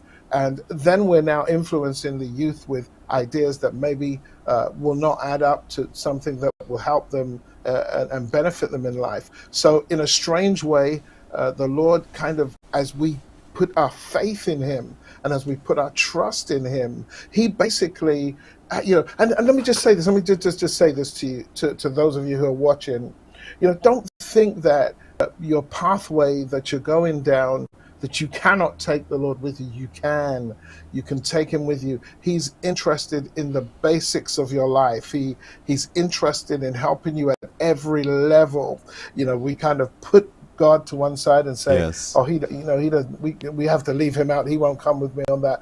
But the opposite is true. When Christ was here, he was in the mix. He was in the pubs. He was in the places where people were misbehaving and carrying on. That's where he was. And that's where we need to be. That's why I'm involved as well in music. And through my music, the same motivation applies. I want to bring life. I want to bring encouragement and lift people up. He came to heal the sick. The doctors operate in hospital where the sick people are. And so that's the purpose and the mission. But as I listen to your story as well, I keep thinking of Job, where God allowed the devil to tempt Job, to prove to the devil that this man is faithful to me. And so the devil took from him everything, but it was returned to him and multiplied. And here it is, you're doing the very, very same thing. By being obedient to his will and to his call and to God, he has returned to you in greater measure everything that you were doing before and were very successful at. So you're on that path as well. So what to encourage you to continue doing that. But talk to me a little broader now about the things, because you said you're in the ministry, you host, but you've also opened up your own global TV brand and the like. So talk to me about those endeavors as well. Yeah, I have for some years I've been involved in what you're doing right here, right now, online television. I believe in the power of that. And so, you know, in my time working with Revelation TV and other TV stations, I began to develop much knowledge in the area of IPTV. And so, in fact, that's another reason why I want to come to the island. I want to see if we can branch out and do some things, some digital TV launches from here. And of course, you know, I have a program which is, you can see on various networks, my own program, Spirit and Life, which I think you have on screen right now. That's available on multiple networks now. And there's a new station coming out very soon, which is called Grace 24/7, a Christian network, which we hope to bring right here to Barbados and broadcast from here. So we are excited about the future in terms of digital media. Look, Barbados has become, you know, you've come of age. You've got fiber, you've got speed, you've got technology now. Look at what you guys are doing. It's amazing, and I want to be here to be a part of it. Listen, my father, Frank Jack, I came here to pay homage to two aunties who passed away recently. My auntie on the Jackman side, Esther Steed, we called her Aunt S. We just buried her. And also my auntie on my mother's side, which is great singing Francine, who influenced me, my mother's sister, who influenced me in music. And I've come here, you know, to pay homage. But as I've been here, I've just begun to sense a really strong calling to come back, and I've never felt this before. In all the years I've been here and visited, I've never felt that before. And so I feel this calling to come back and start to build. And I've heard Maya Motley, your great president, who's a prime minister, who's doing some great work, creating now the Barbados as a republic. And I'm answering that call as well as the call of heaven. I'm answering the call. I want to be here to be a part of the growth that is Barbados at this time. So I'm excited about bringing technology, some of the ideas and some of the things that I've been able to develop over the last 20 years to the island of Barbados and see where we go from here. Maybe even to CBC, that would be great. We can only benefit. We can only benefit from the collaboration indeed. But you mentioned something I will not have you escape from. Your aunt was the late singing Francine? That's right. Yeah. My mum's sister, who influenced me very, very much. I mean, I think you had my family, Ian Carlisle, just a few days ago on the program. We are all we have so many of us that my young niece in England, Rochelle. We got Wayne. We got Jacob. We got so many in the family, the Manor twins. But one of on my side, on my mother's side, we had the influence of singing Francine. She used to turn up at our house when we were about 14 years old. My mum said to me, "Hey, you know, you have an auntie in the Caribbean and she's a singer." And I'm like, "Really?" And then this force turned up in our house, you know. And at the time they were doing a show called Amber Kyler in the West, from the Caribbean, and they came to England at the Royal Festival. And then after the show, the whole cast deluged on our house in Forest Gate in London. And I was a kid seeing this huge, phenomenal influencer in the area of music in our home, singing Francine. She inspired me in ways that I cannot begin to tell you. She was just a great inspiration, and we loved her so much, and to lose her was a great thing. And for us, I wanted to come just to pay homage, be with the family members, and say goodbye to my great auntie. She was a great songwriter too. Indeed. Yeah. You know, whenever she came to Barbados, she would come to the CBC because for somehow, she found her way here. We'd always talk. But a performer beyond explanation. Her music resonated well with so many throughout the seasons because she's not just doing music for Carnival, she's done other music for other times of the year as well. And that classic of hers, Runaway, Woman Run Away from He, don't stand for the abuse. So even in the writings and the songs that she's done, she too was ministering just as you. What do you think has been for you one of your most memorable moments, not just the one where she brought the whole cast to your house, but any other memorable moment of encountering singing fancy that you'd like to share? I'd love to hear. Yeah, definitely. I'll tell you one thing. When she came, she was the first person that took me into a recording studio and showed me. She said, look, when you have someone in your life who, you have a desire in your heart, but that person says to you, you can do it. And not only can you do it, I'm going to make you do it. And she did that. She took me to the studios, and there was a song that she had written, which was called "Dope Is Not the Answer." Dope is not the. In England, we would say dope, but she taught us to sing it as "Dope is not the answer." And so I did the backing vocals on that record. It was actually the first time that I had ever been involved in music of any kind. And it was at that time that my auntie actually prophesied to me and said, look, you're going to write some great songs yourself. And she encouraged me in so many ways, because we had, at the time, again, I was running Afro Hair and Beauty, and she saw what I was doing, and she said, man, look, you got greatness in you. And she would always encourage me every single time I spoke to her. She would say, darling, how you doing, my sweetheart? and what's coming for, you know what I'm talking about. She was that. Yes. She was just a great encourager. And she will always, Pearson, she will always live in my heart. And in later years, the wonderful thing was we got to talk so much about faith as well, because as she grew in age, she began to see much more.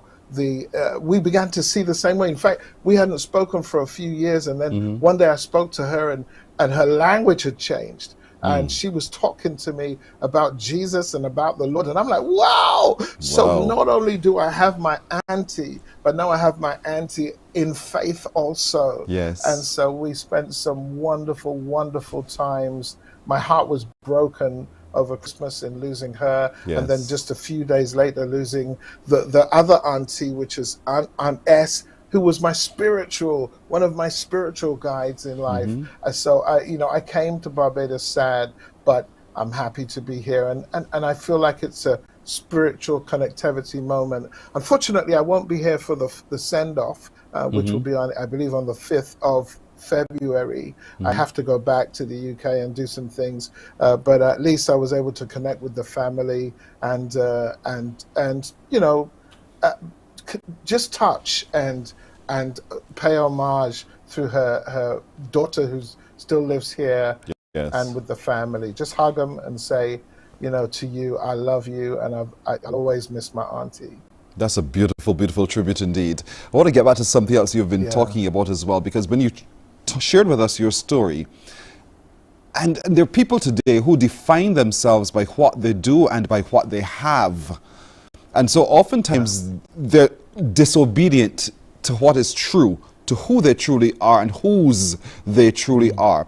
I want to give some advice to our viewers today who find themselves consumed by the material things of this world, defined by the material things of this world, who are missing the truth of who they truly are. What do you say to them today? Wow. When I was trying to do all these things to make it, as it were, trying to put out records and trying to produce and trying to be this mogul in the hair and beauty world, I was always trying to be somebody else. In other words, you see somebody else who has something that you have, and then you try to emanate them. I know the world will teach you to do that. But what I found is that when you find the one who created you on the inside of you, when you find his identity on the inside of you, it may be a little bit of a long process, but ultimately what he's trying to do with your life is he's trying to show you who you actually are, not who people want you to be and not who you thought you were supposed to be, but he's trying to show you who you are. And when you find that peace on the inside of you, you find the person that he has called you to be. You all of a sudden, you don't have to follow any models anymore. You have found the person that you were created and intended by the Almighty to be in this world. And so I would say to everybody, be true to yourself, but equally, like I said at the beginning, seek ye first the kingdom of God and all of his righteousness, and all of the things that you truly seek for, they're going to be added to you as you be true to yourself. And I think that's something that I've learned over the years. It probably wouldn't have been my message at the beginning, but it's my message now. Be real with God. You know, listen, don't hide anything from him. He sees anyway. Yes. So just be true to yourself. And, you know, and let me also say this, Pearson, thanks for giving me so much time to say these things and get these thoughts out. You know, when you start out, you think that you have to give up so much in order to serve God. You think that I may be called as a hairdresser, I may be called, I may have a talent as a singer, as a songwriter, I may be, an and so on, but that God won't approve that. No. The gifting that you have on the inside of you is there for. I wish I'd have known this when I first became a believer, because I gave everything up, and it wasn't really necessary. I could have kept everything, because God saved you because of where you are. Yes. Not because he wanted to take you somewhere, but because of where you are. Where you are is where you can be most effective. And so that's why he sent you there, and that's why he brought me back to the world of Afro hair and beauty. Now I, again, running the show, the biggest show of its kind in Europe. Now it's back in my hands, and I say, how did that happen? How in the world did that happen? But it happened because the Lord, I finally got it. The Lord said, I saved you because I loved you the way you are. So each and every person in Barbados who is watching, let me tell you, you know the Lord, he loves you just the way you are. Don't go trying, like Barry White said, some new fashion. Don't change the color of your hair. Just be the person that God has called you to be, and be the best you can be at it. Amen. God loves you just the way you are.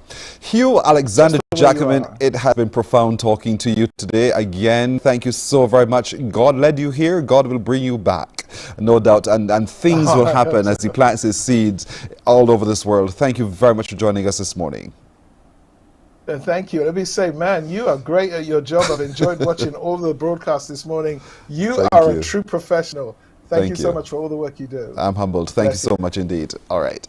We're going to take a break right here on Morning Barbados. We're coming back in just a moment.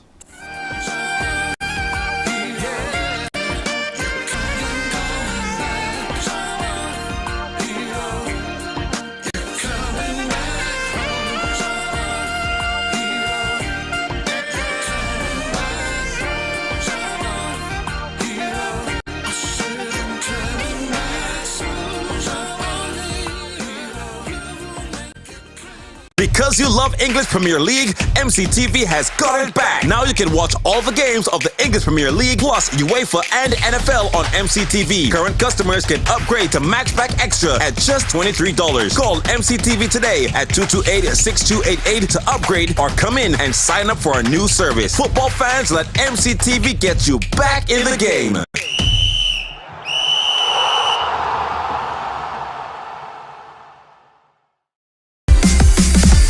While you go about your business, we go about our business, and that is gathering the news. Stay up to date at CBC News Barbados on Facebook, Instagram and Twitter. Get news update on radio throughout the day. And join us for the CBC News Night at 7 every night. CBC News team is on the job and bringing you the news. There is a saying, you can find a Bajan anywhere. Are you a Bajan living abroad? Or do you know of one who has migrated to another country? Well, we at Mornin Barbados would love to have you or them on our Bajan Afar segment. Share your amazing stories, experiences, and how you have adapted to a new culture. Send us an email to morninbarbados@cbc.vb and to Good morning. Good morning to you. All right, 9 minutes now to go to the hour of 8 o'clock. Time for you and me to have some fun. You ready for this? Are you ready for this? Are you ready to unscramble some? Oh, look at this one. Look at that. Look at that on your screen at the moment. Your challenge now is to unscramble those letters and then take the challenge by giving me a call on 228-5562 or 228-5563. The only numbers to call. Call me right now and let me know what word you can make when you unscramble the letters on your screen. Simple word. Simple word. I know you can do this. 228-5562 or 228-5563. Let's see what you come up with today for me. Call me now. Let me know when you unscramble these letters, the word you make. It's a simple word for real. Really, it is so simple. And once you've discovered it, then you realize really and truly how simple it truly is. So come work it out. Yeah, I'm on stage today. Work it out and let me know the word you make from these letters on your screen. 228-5562 or 228-5563. Good morning to you. Hello. Hi, good morning. Hi, how are you doing today? Good. Good. What's your first name and what parish are you watching from? My name is Haley and I'm watching from Christchurch. Hello, Haley. Good to hear you again. How is it school? How is school going? Good. Oh, wonderful, Haley. What word can you make from the letters you see on your screen? Gratitude. Are you sure about that, Haley? Yes, please. Are you absolutely certain, Haley? Please. And there's no other word you can make from the letters you see on your screen? No, please. All right, Haley, you're right. Well done, Haley. Thank you, okay? Yes, please. Have a good day at school. Thank you so much indeed. We love it when the little ones get engaged. Yes, indeed. We love it indeed. So let little ones come unto me. Forbid them not. 228-5562 or 228-5563. Look now. We have a new set of letters on your screen. Figure this one out. I had to look at my notes to figure this one out. It confuses me what I see, but what does it confuse you? It perhaps does not. So what word can you make when you take those letters on your screen, you set them into order and come up with a word? What word do you think that is? 228-5562 or 228-5563. To the little ones getting ready to head through the door shortly to go to school, get involved as well. Let them call to 228-5562 or 228-5563, the numbers to call. Good morning. Hello. Good morning. I know you're on TV, but happy birthday. Yo, listen. Billy, cheese on breaders. Thank you. Here, thank you. I did not want my production crew to know. But nevertheless, tell me the word you see on your screen, man. It looks like inclusive. I don't want any guesses. Are you sure? Yeah. You're certain? Inclusive. Certain. Yes, please. All right, you're right, Billy. Thank you. Here. Okay, all right. Have a good day. Thank you so much indeed. She let me get out the bag. Nonetheless, anyhow.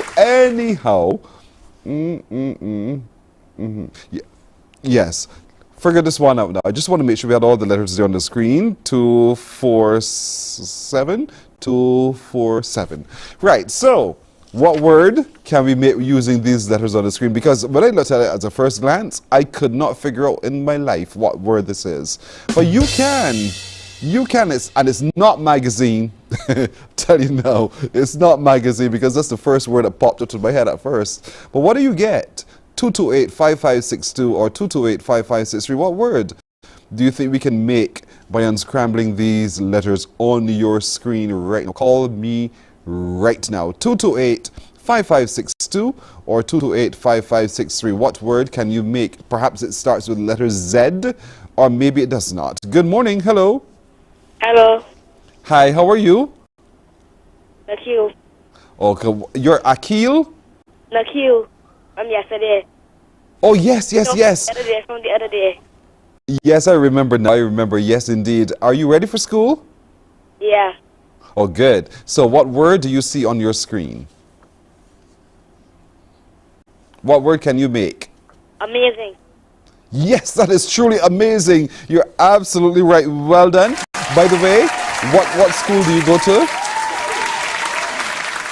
Hello? He's gone? Hello? What school do you go to?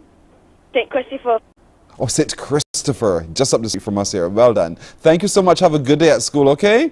All right. Good boy indeed. All right. That's it for today? That's it? Cheese on bread. It's just as I was getting into the swing of things. But thanks to all of you who've participated. You've done very, very well. We were always appreciative of your engagement with our Unscrambling the Words. We'll take a break here, and we're coming back in just a moment. Morning, morning, morning. Good morning.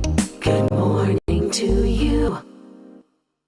There is a saying, you can find a Bajan anywhere. Are you a Bajan living abroad? Or do you know of one who has migrated to another country? Well, we at Mornin Barbados would love to have you or them on our Bajan Afar segment. Share your amazing stories, experiences, and how you have adapted to a new culture. Send us an email to morninbarbados@cbc.vb, and together we will travel the world.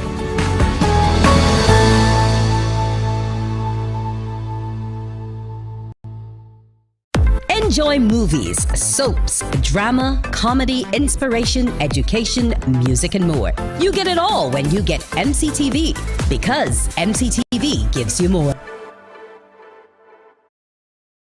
Some ask, what makes Barbados so special? We at Mornin Barbados say it's you, our exceptional youth.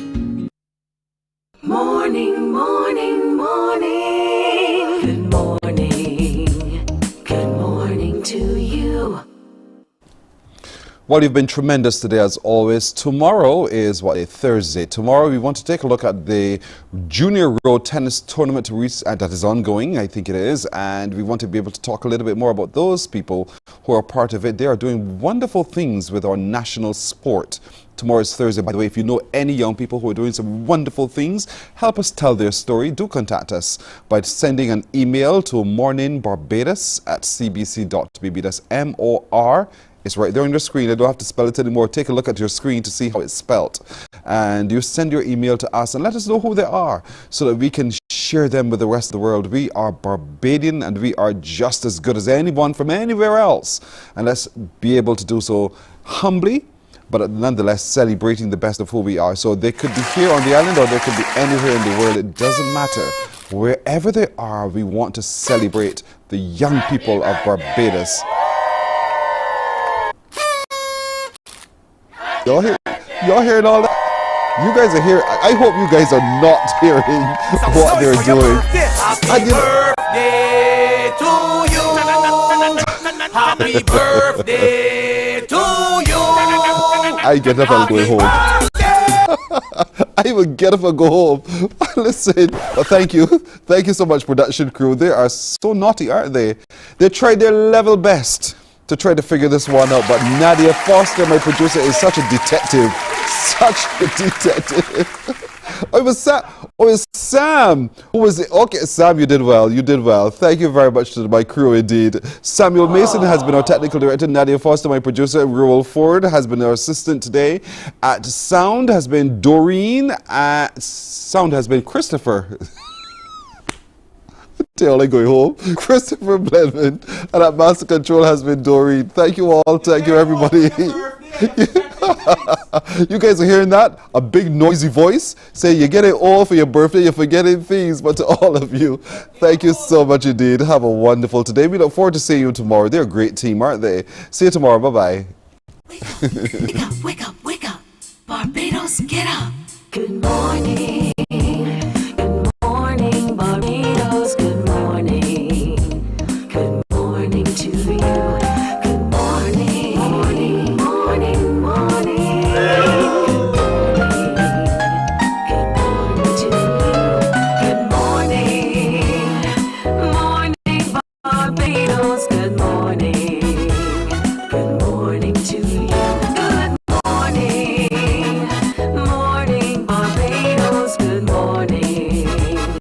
wake up, wake